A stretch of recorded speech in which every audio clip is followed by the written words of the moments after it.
Recueil de poèmes numéro 1 2018. Cauchemar.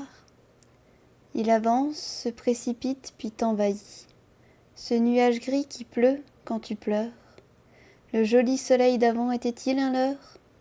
Mes nouveaux sentiments sont d'un tel ennui. Le joli soleil d'avant était-il un leurre? Il avance, se précipite puis t'envahit. Cet astre seul, l'amour, éblouit mon cœur. Dans mon cocon, je rêve et m'épanouis. Cet astre seul, l'amour, éblouit mon cœur. Quand arrive le changement, revient le bonheur. Dans mon cocon, je rêve et m'épanouis. Quand arrive le changement, revient le bonheur. Mais ce n'est qu'une comédie, l'amour est l'acteur. Dans mon cocon, je rêve et je m'évanouis. C'est elle. C'est elle, la lumière, celle qui te guide, et te protège même, quoi que tu lui fasses. Elle nous aime, et lorsque de sa vie tu t'effaces, reste son affection et ses yeux humides. C'est elle, les fondations de la maison, le ciment de la famille, l'amour pour mur qui résiste aux intempéries et au futur, et même aux nombreux mois sans communication. C'est elle qui aidera cet oiseau perdu, qui dans son nid n'avait pas donné de nouvelles et attend une réponse à son problème ardu. C'est elle qui vaut plus qu'un joyau, qu'une perle, qui ne peut pas s'écrouler sans être mal vue. C'est ma maman, et une femme exceptionnelle. Mal-être physique.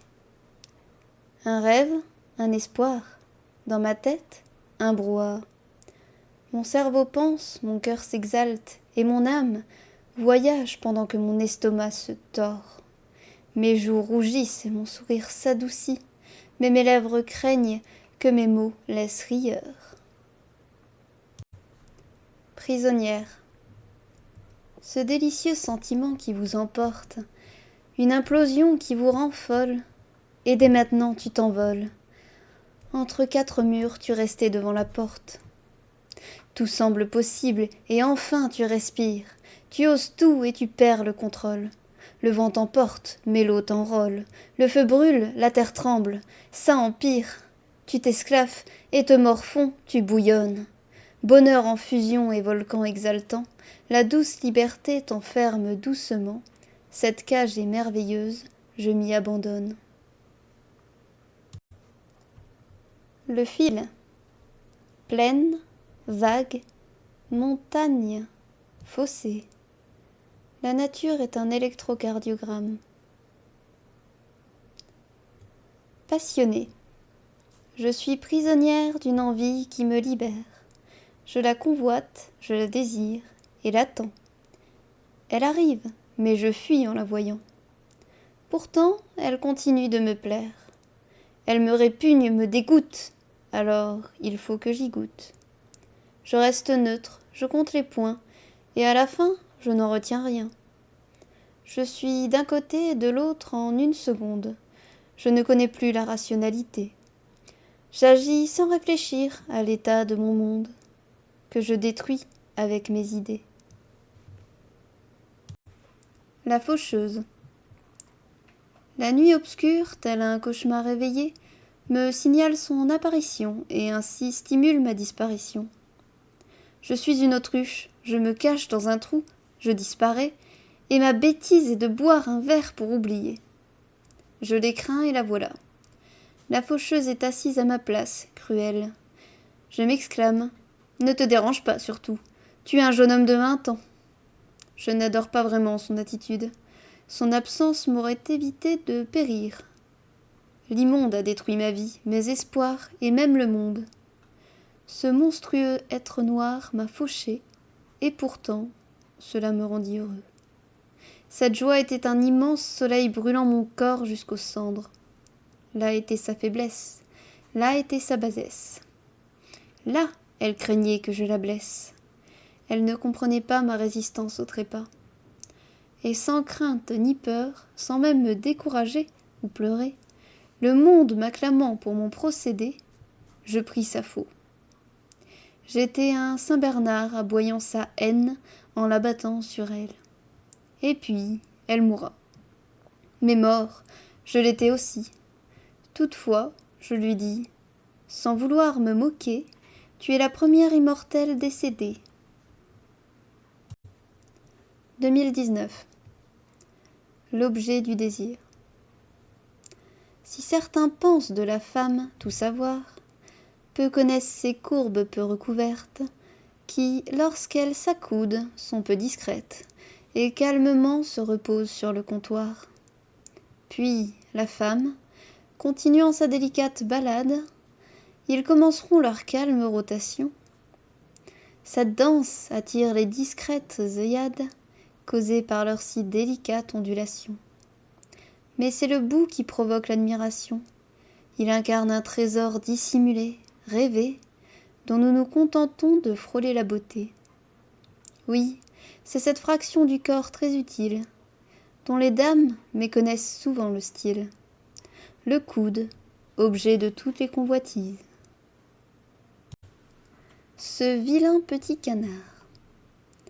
Par sa taille, il n'arrive pas à la hauteur. Il ne fait même pas le tiers de leur grandeur. Le vilain tout petit canard de la troupe. On ne pourrait même pas le voir à la loupe. Et si d'un écran on mesure la largeur, en pouces, ce dernier serait un arnaqueur. Il pourrait utiliser un microscope, mais sa vision est celle d'une taupe. Et s'il peut toujours tricher avec son ongle, celui-ci ne saurait tromper que les aveugles. Il ne lui resterait qu'à se cacher, tout honteux. Et si ses camarades sont tous généreux, et se tordent afin de rétrécir leurs phalanges, ce risible pouce les voit comme des anges. Amère. C'est ainsi que débuta ta vie, avec l'averse dehors et sur tes joues. Par ce lourd passé, tu fus choisi, et ce destin te poursuit avec ses coups. La vie est un cadeau parfois empoisonné, et toi tu t'es souvent acharné à soigner le monde. Petit à petit, chacun pensa un peu tes plaies. Puis partout le bonheur se répandit par tes ondes. Tu offris à ton tour la vie à tes enfants, et en voulant éviter de les accabler du passé, ils t'en ont submergé inconsciemment. Et malgré cela, tu ne cesseras jamais de les aimer. Sache seulement que tes efforts quotidiens, tous, servent une même cause, l'amour et la joie. Et si un jour tu penses que tout est vain, pense à ces mots. Nous t'aimons, car tu es toi. 2020. La vieille dame. Telle une feuille qui se raccroche à une chevelure, elle ne veut pas se laisser tomber. Elle s'accroche, cette vieille branche, alors qu'elle a bien plus à espérer du futur qu'à s'accrocher vainement à ce tronc dépassé. En pleurant, sa fille attend qu'elle flanche, car de nouvelles feuilles veulent s'épanouir. Il est temps, madame, de vous laisser partir. Poison de l'indécision. Aimer, ce sentiment qui donne des ailes, mais fait chuter quand il n'est pas partagé. Ce qui devrait te faire sentir la plus belle, te fait te sentir triste et isolée. Pourtant, tu veux exprimer, tu veux ressentir, même en étant ensemble à ne rien faire.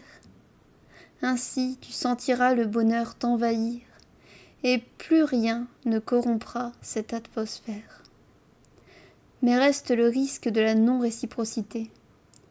L'envie d'être avec lutte avec la peur du rejet. La douleur est pénible et l'affection oubliée. Alors le choix sera forcément déraisonné. État misérable. Ce que j'aime, je le hais si douloureusement. Il me fait danser, puis me laisse tomber. Et quand je me redresse, j'éprouve des regrets. Comment s'épargner tous ces tourments? Faut-il abandonner? Persévérer? ignoré. Toi et moi, nous me faisons souffrir. Le combat est inégal. Tu seras donc un dommage collatéral. Trop de souffrance, trop peu de joie. Suis-je aimé ? Il n'y a aucun moyen pour sortir de ce piège, sauf de tomber raide, blanc comme neige. Le petit homme. Un petit homme amoureux monte l'arbre des gens heureux. Il en cueille le fruit le plus précieux. Quelle erreur! Ce fruit est dangereux. Il mène à la passion, et Sophie, cette fille qui souvent lui sourit, va être la source de toutes ses envies. Il voudra être en elle plus qu'auprès d'elle. Hélas, Sophie en périra. Comme une feuille, elle chutera. Elle voulait de l'amour et même au-delà. Mais il ne prit que son corps et son esprit s'envola. Le petit homme tout penaud souffrait et ne faisait plus le beau. Il aurait aimé garder son amour bien au chaud, et le voilà qui s'évapore comme de l'eau. En hiver, il revient vers l'arbre gelé, où le froid reflétait ses passions passées. Plus de feuilles ni de fruits, que des regrets. Il se laissa mourir pour rejoindre sa bien-aimée. D'autres petits hommes l'ont vu. Admiratifs de son amour, ils se sont tus. Érigé en héros lyrique, jamais l'on ne sut qu'il avait troqué l'amour pour le fruit qui le tue. Le récit d'une vie. La plume trace lourdement la vie, quand les récits légers sont clamés par les orateurs. Le pinceau la raconte en silence, quand ce qui fait du bruit réside dans la musique. Qui montre alors la vie telle qu'elle est ? La plus silencieuse à avancer, la plus lourde à arriver, la plus légère en pensée, la plus bruyante au moment clé. C'est la mort qui te fait découvrir la vie. Poursuite. On avance encore et encore. Simplement, on cherche le bonheur. On dit qu'il est en nous. Mais où ? Dans notre corps ? Dans mon cœur ? Mais je me sens vide. Et si un trou à l'intérieur l'avait fait tomber ? Comment ramasser le bonheur lorsque l'on se ramasse déjà à la petite cuillère ? Peut-être n'existe-t-il pas ? C'est une arnaque ? On court après un rêve jusqu'à la mort, et à la mort, est-on plus heureux ? On ne sait pas. Mieux vaut en rire. Rien n'est sûr, mais au moins on se sent mieux. L'ignorance est confortable, alors on oublie. On ne cherche plus pourquoi on vit. Et on s'évade sans chercher plus loin, jusqu'à trouver la mort au petit matin. Apprentissage. Enfant, on joue. Si l'on met le feu à une fourmilière, ce n'est pas grave. Si l'on arrache les ailes d'un papillon, ce n'est rien. Si l'on vole quelques bonbons au boulanger, on s'en remet. Enfant, on apprend la vie. Et si cela mène à la mort, eh bah, tant pis. Océane. Opportune rencontre, fidèle amitié, celle que l'on ne voit qu'en dessin animé. Éternelle, tant que je vivrai, pour rester à tes côtés, te soutenir, surtout t'aimer. Nul ne pourra venir te juger sous mon nez, en évitant de finir comme la purée. Que nenni. Naître en train de subsister, quand naître t'y a contraint une certaine durée, n'est pas la solution. N'en ai-je pas assez fait les frais ? Ne pas savoir comment vivre, n'aimer que pour se sentir ivre. Mélodie. Qu'entends-je résonner au loin ? La mélodie de l'injustice, qu'incante tout un chacun jusqu'au fond du précipice. L'épaule d'un ami. Bien souvent je l'ai offerte, de gré ou non, mais à tous, sans songer que cela coûterait ma perte. Mon épaule leur est douce. Beaucoup ont cherché à me la prêter, mais c'est dur d'écouter un cœur muet. Silencieusement, je continue de l'attendre, mais je ne fais rien pour aider. Viendra ce jour où je m'aimerai. Il y aura une épaule où je pleurerai, où je pourrai donner et recevoir sans vol. Là se finira mon autoviol. Manque. Je broie du noir. Dans un gouffre sont mes espoirs. Je perds pied et pense que je devrais me tuer. Terrible besoin que celui de quelqu'un. Terrible sensation que celles au fond. La nuit est là, elle est au fond de moi. Mon cœur est loin, il cherche le bon chemin. Terrible besoin que celui de quelqu'un. Terrible sensation que celles au fond. Mes plaintes ne me mènent à rien. Mes plaintes ne m'amèneront jamais quelqu'un. Mais maintes et maintes fois, j'ai voulu oser, même feinte, que de dire j'ai abandonné. Je t'accorde mon amour, je t'accorde mon corps, je t'accorde pour toujours tout ce que j'ai de plus fort. Mais quand on a souffert des trahisons, des tromperies, des mensonges, comment passer l'éponge? Méfiance et amour chantent à l'unisson. Je t'accorde mon silence, je t'accorde mes doutes, je t'accorde cette ambiance de peur que je te dégoûte. Je suis très jalouse, voire paranoïaque, même avec mes amis, je leur pourris la vie. Ce manque de confiance, j'en ai ma claque. De 2021 à 2023. Songe, parce que cette vie est d'or, je rêve de m'éveiller sans haine. Je peux aimer lorsque je dors, si je suis somnambule dans la peine. Twinoïde. Tout se termine dans un silence insoupçonné. Il s'éteint seul, ce site. Web qui a lié tant de personnes, doucement, mais sûrement il nous quitte. Internet ne conserve que ceux qui ont du succès, les autres sombres. Natural Chimie, Muche, Horde, Dino RPG, tous vont finir dans l'ombre. Outre quelques geeks nostalgiques, nul ne saura qu'il a existé. Il sera mentionné sans doute, mais sans qu'on ne sache ce qu'il a suscité. De l'amitié, de l'amusement, la découverte de la vie derrière un simple écran. Douce lumière. J'étais allongée sur mon idyllique petit nuage, où la légèreté d'une brise et la délicatesse d'une bruine satisfaisaient amplement mon esprit et mon âme badine. Mais une lumière vint m'éblouir et m'emmener en voyage, découvrir des paysages auxquels je ne croyais plus, apprendre des histoires que je n'attendais plus, vivre dans un endroit que je pensais disparu. Et pourtant, l'obscurité veut m'ôter cette douce lumière, me l'enlever pour me ramener à mon nuage d'antan, mais désormais, je veux d'elle dans mon sanctuaire, et l'ombre ne saurait me la dérober dorénavant. 2024. Un poème qui rime. À quoi cela rime un poème? Étaler des sentiments en usant des mots savants? Créer une mélodie aux significations infinies? Cacher, plus encore, ce que les mots ne prononcent pas?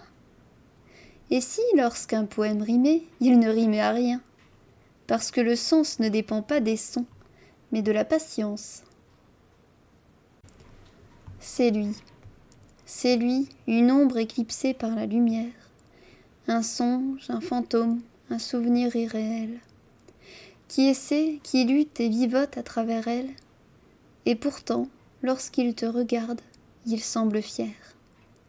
C'est lui, l'esprit d'une maison abandonnée, dont l'existence ébranle l'architecture, dont l'absence reste ta plus grande blessure, et qui te contraint à vivre avec des regrets. C'est lui qui n'existe plus que dans ta mémoire et dans l'image de ce qu'il aurait été s'il avait décidé de vivre dans le noir. C'est lui, mon papa, et si tout nous sépare, je choisirai la clarté de l'obscurité, car son amour se voit dans le reflet d'un miroir. La légende de la grande petite Céris. J'ai trouvé le trésor des quêtes épiques de mes JDR, le plus grand, le plus beau, le plus fort, celui qui est protégé par un dragon d'or, celui que convoite le boss final et rend les PJ fiers. Qui l'eût cru que le trésor de la grande petite Céris n'était pas de conquérir sa déesse Slanesh, ni même de profiter de Nils et ses petites fesses, ou de dérober un objet maudit avec ses talents de voleuse novice. La légende du grand Cory raconte ainsi qu'une nuit où elle voyageait en sac, une guerre éclata et mit à sac un village où l'avait mené le MJ. Profitant qu'une autre guerre avait distrait ses compagnons, elle suivait avec Nils la piste des étoiles. Elle cherchait frénétiquement dans le village son Graal, ne se fiant qu'à son instinct et occultant tout autre son. Caressant l'espoir de devenir la plus grande héroïne, elle usait de ses talents de succube pour embrasser sa destinée. Mais elle n'avait pas vu que son trésor se situait sous son nez. Céris avait déjà prouvé qu'elle était loin d'être fine. La légende de Cory raconte qu'on ne l'a jamais retrouvée. Elle disparut cette nuit-là sans laisser de traces. Beaucoup pensèrent qu'elle était morte à cause de son audace. Mais elle n'eut pas besoin de Riroll là où elle était arrivée. Car le trésor de la grande Céris n'était autre que le MJ, et depuis ce jour, elle n'a plus quitté son lit.